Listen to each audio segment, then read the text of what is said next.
இன்ப துன்பங்கள் கலந்ததுதான் மனித வாழ்க்கை.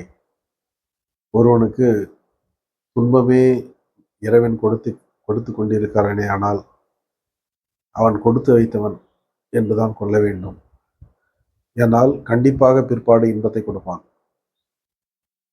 துன்பங்களில் நிறைய அனுபவித்தவன் தான் இன்பத்தை முழுமையாக ரசிக்க முடியும். துன்பமே என்ன என்று தெரியாதவனுக்கு இன்பத்தினுடைய அருமை தெரியாது.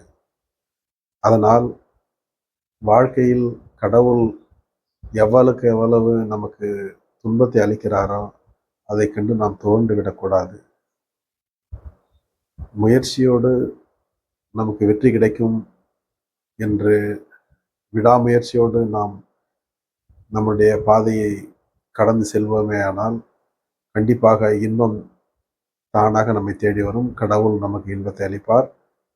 துன்பத்திற்கு அப்புறம் கிடைக்கும் இன்பம்தான் மிகவும் சிறப்பானதாகும். அந்த இன்பத்தை மிக அழகாக ரசிக்க முடியும்.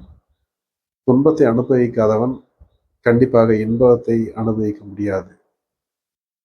ஆகவே எந்த சூழ்நிலையிலும் வாழ்க்கையை வெறுத்துவிடக்கூடாது.